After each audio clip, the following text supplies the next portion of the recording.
And I don't think anybody knows more about the issue and the damage that's been done by some of the executive orders of the previous administration. And Gina, you've run everything, Gina. Thank you very much. Let me get to it.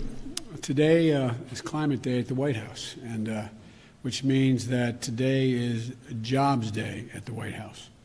We're talking about American innovation, American products, American labor.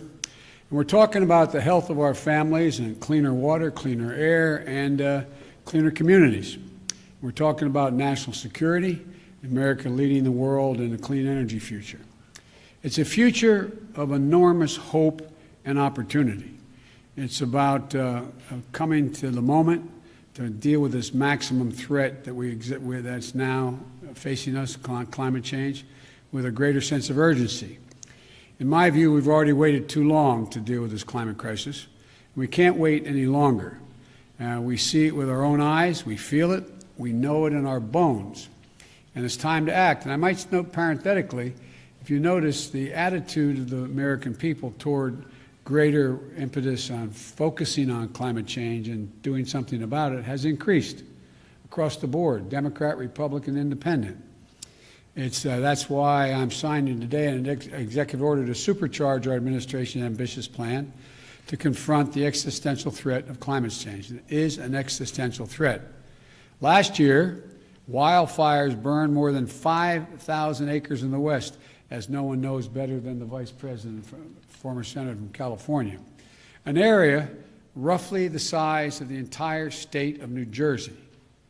More intense and powerful hurricanes and tropical storms pummel states across the Gulf Coast and along the East Coast. I can testify to that from Delaware. Historic floods, severe droughts have ravaged the Midwest. More Americans see and feel the devastation in big cities, small towns, coastlines, and in farmlands, in red states and in blue states. And the Defense Department reported that climate change is a direct threat to more than 2/3 of the military's operational critical installations. 2/3. And so this could well be on the conservative side. And many climate and health calamities are colliding all at once. It's not just the pandemic that keeps people inside, it's poor air quality.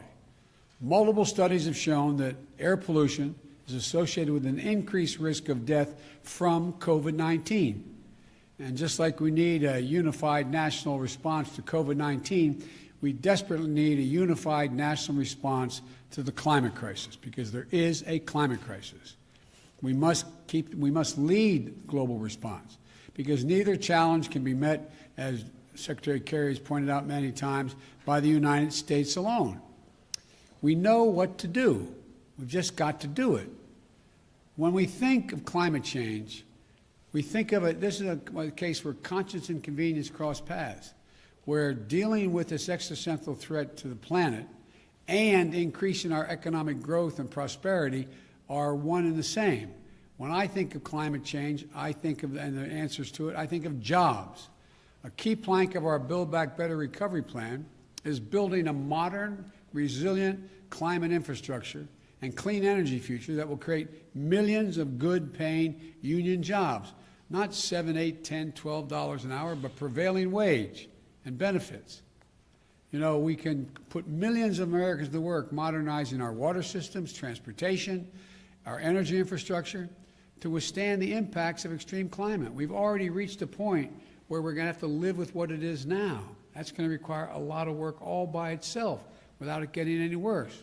When we think of renewable energy, we see American manufacturing, American workers racing to lead the global market. We see farmers making American agriculture first in the world to achieve net zero emissions and gaining new sources of income in the process. And I want to parenthetically thank the Secretary of Agriculture for helping me put together that program during the campaign. We see small business and master electricians designing, installing, and innovating energy-conserving technologies in building homes and buildings. And we're going to reduce electric consumption and save hundreds of thousands of dollars a year in energy costs in the process. And when the previous administration reversed the Obama-Biden vehicle standard and picked big oil companies over American workers, The Biden-Harris administration will not only bring those standards back, will set new, ambitious ones that our workers are ready to meet. We see these workers building new buildings, installing 500,000 new electric vehicle charging stations across the country as we modernize our highway system to adapt to the changes that have already taken place. We see American consumers switching to electric vehicles through rebates and incentives, and the residents of our cities and towns breathing cleaner air and fewer kids living with asthma and dying from it. And not only that, the federal government owns and maintains an enormous fleet of vehicles, as you all know. With today's executive order, combined with the Buy American executive order I signed on Monday, we're going to harness the purchasing power of the federal government to buy clean, zero-emission vehicles that are made and sourced by union workers right here in America. With everything I just mentioned, this will mean 1 million new jobs in the American automobile industry, 1 million. And we'll do another thing. We'll take steps towards my goal of achieving 100% carbon pollution-free electric sector by 2035. Transforming the American electric sector to produce power without carbon pollution will be a tremendous spur to job creation and economic competitiveness in the 21st century, not to mention the benefits to our health and to our environment. Already, 84% of all new electric capacity planned to come onto the electric grid this year is clean energy. Clean energy. Why? Because it's affordable, because it's clean, because in many cases it's cheaper, and it's where we're keeping up. They're keeping up. We're going to need scientists and national labs, land-grant universities, historical black colleges and universities to innovate the technologies needed to generate, store, and transmit clean electricity across distances, and battery technology and a whole range of other things. We need engineers to design them and workers to manufacture them. We need iron workers and welders to install them. Technologies they invent, design, and build will ultimately become cheaper than any other kind of energy, helping us dramatically expand our economy and create more jobs with a cleaner environment. And we'll become the world's largest exporter of those technologies, creating even more jobs. You know, we're also going to build 1.5 million new energy-efficient homes and public housing units that are going to benefit communities 3 times over. 1, by alleviating the affordable housing crisis. 2, by increasing energy efficiency. And 3, by reducing the racial wealth gap linked to home ownership. We're also going to create more than 250,000 jobs to do things like plug the millions of abandoned oil and gas wells that pose an ongoing threat to the health and safety of our communities. They're abandoned wells. They're open now. And we're going to put people to work. We're not going to lose jobs in these areas. We're going to create jobs. They're going to get prevailing wage to cap those over 1 million wells. These aren't pie-in-the-sky dreams. These are concrete, actionable solutions. And we know how to do this. The Obama-Biden administration reduced the auto industry, rescue the auto industry, and help them retool. We need solar energy, cost competitive with traditional energy, weatherizing more, we made it cost competitive, weatherizing more than 1 million homes. The Recovery Act of our the Democratic administration, made record clean energy investments, $90 billion. The President asked me to make sure how that money was spent on everything from smart grid systems to clean energy manufacturing. Now, the Biden-Harris administration is going to do it again and go beyond. The executive order I'll be signing establishes the White House Office of Domestic Climate Policy, and it'll be led by one of America's most distinguished climate leaders, former EPA Director Gina McCarthy. As the head of the new office and my National Climate Advisor, Gina will chair the National Climate Task Force, made up of many members of our cabinet, to deliver a whole-of-government approach to the climate crisis. It's not time for small measures. We need to be bold. So let me be clear. That includes helping revitalize the economies of coal, oil, and gas and power plant communities. We have to start by creating new good-paying jobs, capping those abandoned wells, reclaiming mines, turning old brownfield sites into new hubs of economic growth, creating new good-paying jobs in those communities where those workers live, because they help build this country. We're never going to forget the men and women who dug the coal and built the nation. We're going to do right by them. Make sure they have opportunities to keep building the nation in their own communities and getting paid well for it. While the whole of government approach is necessary, though, it's not sufficient. We're going to work with mayors and governors and tribal leaders and business leaders who are stepping up, and the young people organizing and leading the way. My message to those young people is you have the full capacity and power of the federal government. Your government is going to work with you. Now, today's executive order also directs the Secretary of the Interior to stop issuing new oil and gas leases on public lands and in offshore waters wherever possible. We're going to review and reset the oil and gas leasing program. Like the previous administration, we'll start to properly manage, unlike it, we're going to start to properly manage lands and waterways in ways that allow us to protect, preserve them, the full value that they provide for us for future generations. Let me be clear, and I know this always comes up, we're not going to ban fracking. We'll protect jobs and grow jobs, including through stronger standards like controls from methane leaks and union workers willing to install the changes. Unlike previous administrations, I don't think the federal government should give handouts to big oil to the tune of $40 billion in fossil fuel subsidies. And I'm going to be going to the Congress asking them to eliminate those subsidies. We're going to take money and invest it in clean energy jobs in America. Millions of jobs in wind, solar, and carbon capture.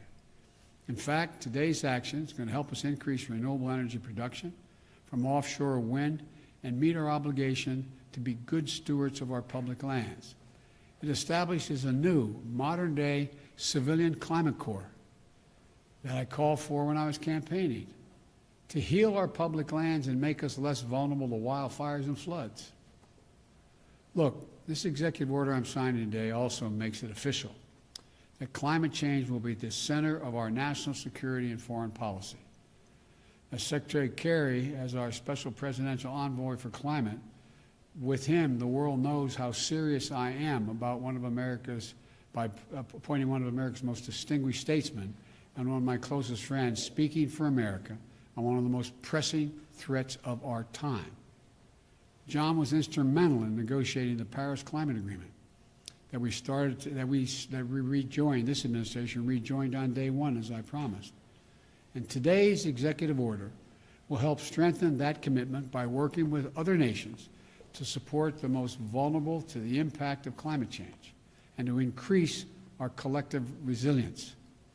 That includes a summit of world leaders that I'll convene to address this climate crisis on Earth Day this year, in order to establish a new effort to integrate the security implications of climate change as part of our national security risk assessment and analysis will also be included.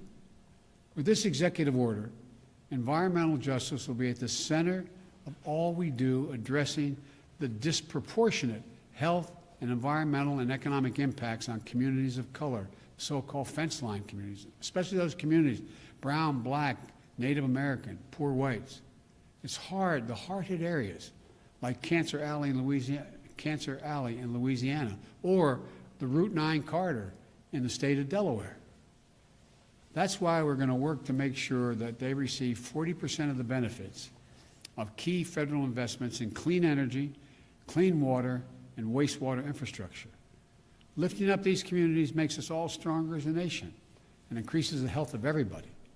Finally, as with our fight against COVID-19, we will listen to the science and protect the integrity of our federal response to the climate crisis. Earlier this month, I nominated Dr. Eric Lander, a brilliant scientist who is here today to be the director of the Office of Science and Technology. I also nominated another brilliant scientist, Dr. Frances Arnold and Dr. Maria Zuber, to co-chair the President's Council of Advisors on Science and Technology, so-called PCAST. that President Eisenhower started 6 weeks after the launch of Sputnik. It's a team of America's top scientists charged with asking the most American of questions. What next? What's the next big breakthrough? And then helping us make the impossible possible. Today, I'm signing a presidential memorandum making it clear that we will protect our world-class scientists from political interference and ensure they can think, research, and speak freely and directly to me, the Vice President, and the American people. To summarize this executive order, it's about jobs, good-paying union jobs. It's about workers, building our economy back better than before. It's a whole-of-government approach. Put climate change at the center of our domestic, national security, and foreign policy. It's advancing conservation, revitalizing communities in cities and on the farmlands, and securing environmental justice. Our plans are ambitious, but we are America. We're bold. We're unwavering in the pursuit of jobs and innovation, science and discovery. We can do this. We must do this, and we will do this. I'm now going to sign the executive order to meet the climate crisis with American jobs and American ingenuity. And I want to thank you all. I'm going to go over and sign that now.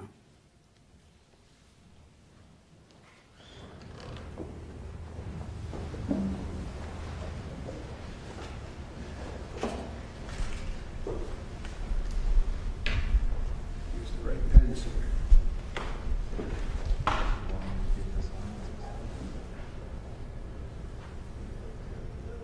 The first order I'm signing is tackling the climate crisis at home and abroad.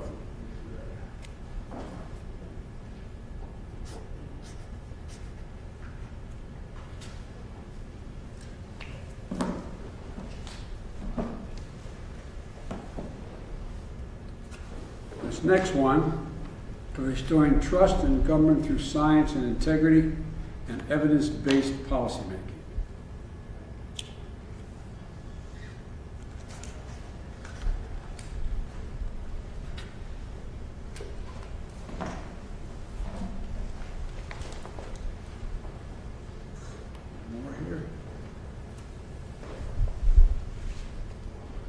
And this last one is the President's Council on Advisors on Science and Technology established.